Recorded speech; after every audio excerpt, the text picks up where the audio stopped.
$300 billion का कर्ज है चीन के सबसे बड़े रियल एस्टेट डेवलपर्स में से एक एवरग्रैंड पर, जो बन गई है दुनिया की सबसे अधिक कर्जदार कंपनी। $300 अरब, जो ग्रीस जैसे देश की कुल जीडीपी से भी ज्यादा है। 65 मिलियन घर खाली पड़े हैं चीन में, इतने खाली घर कि जिसमें फ्रांस की पूरी पॉपुलेशन आकर रह सकती है।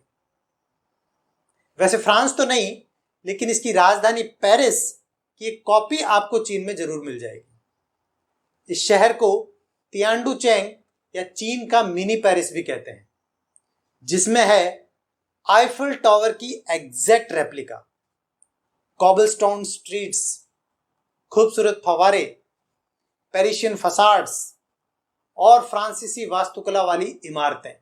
सब कुछ है बिल्कुल पेरिस जैसा।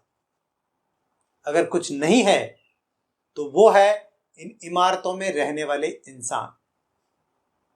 यस, ये एक तरह का गोस्ट सिटी है या भूत शहर है।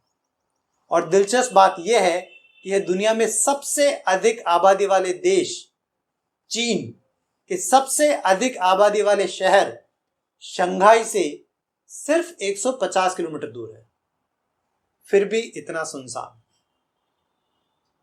और तियानडुचेंग चीन का एकमात्र गोस्ट सिटी नहीं है, और भी बहुत है। उदाहरण के लिए ऑर्डोस, जिसकी क्षमता है 3 लाख लोगों के रहने की, लेकिन यहां अधिकांशतः लगभग 2000 लोग ही रहते हैं। और ऐसा नहीं है कि गोस्ट सिटी केवल चीन में ही है, दुनिया के अन्य हिस्सों जैसे अमेरिका और जापान के विभिन्न राज्यों में भी पुराने छोड़े हुए घर या गांव मिल सकते हैं। लेकिन चीन के गोस्ट सिटी थोड़े अलग हैं। इन चीनी गोस्ट सिटी को किसी ने छोड़ा नहीं है, बल्कि यहां कभी कोई रहने आया ही नहीं। और विडंबना यह है कि चीन का रियल एस्टेट सेक्टर, जो हमेशा इसके आर्थिक विकास के सबसे मजबूत स्रोतों में से एक रहा है और जो इसके सकल घरेलू उत्पाद यानी जीडीपी का लगभग 29% है, वही रियल एस्टेट सेक्टर अचानक से चीन के लिए सबसे बड़ा सरदर्द बन गया है। आखिर गड़बड़ हुई कहां? चीन का रियल एस्टेट सेक्टर इतने बड़े संकट का सामना क्यों कर रहा है? स्थिति इतनी खराब क्यों हो गई कि चीनी रियल एस्टेट डेवलपर्स गेहूं, तरबूज या लहसुन जैसी वस्तुओं के बदले अपने घर बेचने को तैयार हो गए? और उसका उत्तर विशेषज्ञों के अनुसार ओवरहीटिंग नामक एक इकोनॉमिक फिनोमिनन में निहित है, जिसकी वजह से ये हाउसिंग बबल क्रिएट हुआ। दरअसल इसमें होता यह है कि ज्यादा डिमांड की वजह से मकानों की कीमतें बढ़ती रहती हैं और फिर बढ़ती डिमांड को देख प्रॉफिट्स की चाह में स्पेकुलेटर्स द्वारा बाजार में और पैसा डालने के कारण डिमांड में और वृद्धि होती है। और जाहिर है इस तरह की ओवरहीटिंग से बढ़ी हुई डिमांड बहुत ज्यादा समय तक सस्टेन नहीं कर सकती और फिर एक पॉइंट आता है जब डिमांड में गिरावट शुरू हो जाती है, जबकि सप्लाई में वृद्धि जारी रहती है। और जब ऐसा होता है तो बबल फट जाता है। और ठीक यही चीन में हो रहा है। आप ओवरहीटिंग की हद का अंदाजा सिर्फ इस बात से लगा सकते हैं कि 2011 से 2013 के बीच चीन ने 6.6 गीगाटन कंक्रीट का उपयोग कर लिया। इतना तो अमेरिका ने पूरे 20वीं सदी में उपयोग नहीं किया।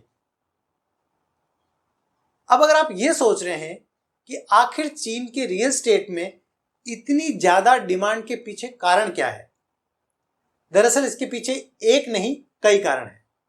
सबसे पहला, चीनी लोगों में अपना खुद का घर खरीदने का कल्चर है और इसीलिए चीन में लगभग 90% लोगों के पास अपना खुद का घर है, जबकि अमेरिका में केवल 65% और भारत में केवल 50% लोगों के पास ही अपना घर है।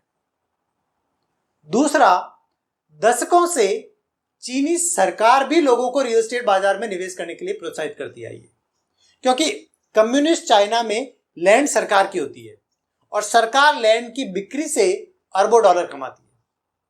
अब हालांकि सरकार के रुख में थोड़ा बदलाव आया है, जैसा कि चीन के राष्ट्रपति शी जिनपिंग कहते हैं कि घर रहने के लिए हैं, अटकलों या स्पेकुलेशंस के लिए नहीं। तीसरा, चीन में केवल 7% आबादी के पास शेयर्स है, जबकि उनका 70 से 80% निवेश रियल एस्टेट में है, क्योंकि पिछले 2-3 दशकों में चीनी रियल एस्टेट की कीमतें हमेशा से बढ़ती आ रही है और इसीलिए चीन में एक लोकप्रिय धारणा बन गई है कि रियल एस्टेट में निवेश हमेशा सुरक्षित होता है। और इकोनॉमिक्स का सिंपल डिमांड सप्लाई लॉजिक जो रियल एस्टेट की इन लगातार बढ़ती कीमतों को समझाने के लिए दिया जाता है वो ये है कि चूंकि जमीन की सप्लाई फिक्स रहती है और इसे बढ़ाया नहीं जा सकता, जबकि बढ़ती आबादी के कारण डिमांड बढ़ती रहती है और इसका परिणाम होता है कीमतों में निरंतर वृद्धि। और इस लॉजिक में कुछ भी गलत नहीं है, लेकिन हम यहां जो बात भूल रहे हैं वो ये है कि हाल ही में 2 चीजें बदल गई है। पहला, टेक्नोलॉजिकल एडवांसमेंट यानी कि तकनीकी प्रगति के कारण अब डेवलपर्स ऊंची इमारतों का निर्माण करने में सक्षम हैं, जिसके परिणाम स्वरूप घरों की सप्लाई में वृद्धि हुई है, भले ही जमीन की सप्लाई वही है। दूसरा, चीन की जनसंख्या जो लगातार बढ़ रही थी चरम पर पहुंच गई है और दरअसल अब घटने लग गई है। और चूंकि 90% चीनी लोग पहले से ही घर के मालिक हैं और इसके अलावा चीन की एजिंग पॉपुलेशन यानी बुजुर्ग श्रेणी में आने वाली आबादी का अनुपात लगातार बढ़ रहा है, इन्हीं सब कारणों की वजह से घरों की डिमांड में अभी कमी आने लगी है और कीमतों में भी। वैसे चीन जो कभी सिंगल चाइल्ड पॉलिसी का पालन करता था, अब इस घटती जनसंख्या की समस्या से निपटने के लिए 3 चाइल्ड पॉलिसी, 2 चाइल्ड नहीं 3 चाइल्ड पॉलिसी पर शिफ्ट हो गया है। उधर कीमतों में गिरावट के कारण लोगों का रियल एस्टेट में निवेश पर से विश्वास कम हो रहा है और ये संकट को और बढ़ा रहा है। इनफैक्ट संकट इतना बढ़ गया है कि हाल ही में 91 सिटीज में फैले 300 से अधिक रियल एस्टेट प्रोजेक्ट्स से जुड़े हुए होम बायर्स ने उनके खरीदे हुए घरों की डिलीवरी में हो रही देरी से फ्रस्ट्रेट होकर और इन मकानों की घटती कीमतों के कारण अपने मॉर्गेज पेमेंट्स या ईएमआईज का भुगतान करना ही बंद कर दिया है और इससे ये संकट सुलझने के बजाय और उलझ गया है। चीन का यह संकट अमेरिका के सब प्राइम संकट के जैसा ही है, जिसकी वजह से 2008 की विश्व आर्थिक मंदी आई थी। संक्षिप्त में समझने के लिए अमेरिका के सब प्राइम संकट की शुरुआत भी हाउसिंग सेक्टर से ही हुई थी, जब बिना क्रेडिट वर्थिनेस की जांच किए या बिना क्रेडेंशियल्स चेक किए जनता को सस्ते होम लोन बांट दिए गए थे। जाहिर है उनके रीपेमेंट्स में डिफॉल्ट्स होने शुरू हो गए और इसीलिए हाउसिंग सेक्टर से शुरू हुआ संकट जल्द ही बैंकिंग और फाइनेंशियल सेक्टर में फैल गया और अंततः न केवल अमेरिकी अर्थव्यवस्था बल्कि पूरी दुनिया की अर्थव्यवस्था को मंदी में धकेल दिया। ऐसा ही कुछ चीन में भी देखने को मिल सकता है।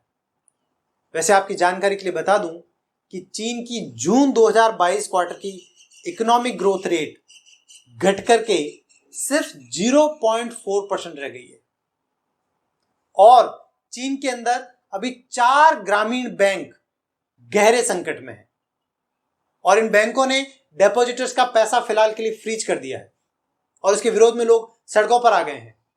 और चीन में लोगों का सड़कों पर आना अपने आप में बहुत बड़ी बात है। इस सब के बीच अगर एवरग्रैंड दिवालिया हो जाता है तो फिर 2008 जैसा संकट आना तय है। लेट्स होप एंड प्रे कि ऐसा ना हो।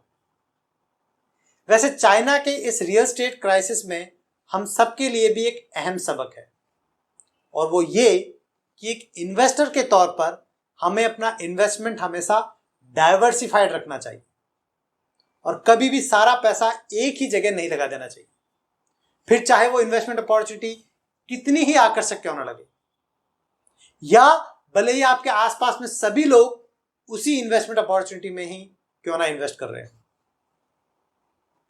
अब इससे पहले कि मैं ये वीडियो खत्म करूं, मैं बधाई देना चाहता हूं कार्बन क्रेडिट वाले वीडियो में पूछे गए प्रश्न के सभी विजेताओं। और इस बार का प्रश्न है आपकी स्क्रीन पर, जिसे आप वीडियो पॉज करके अच्छे से पढ़ सकते हैं और अपने उत्तर नीचे कमेंट सेक्शन में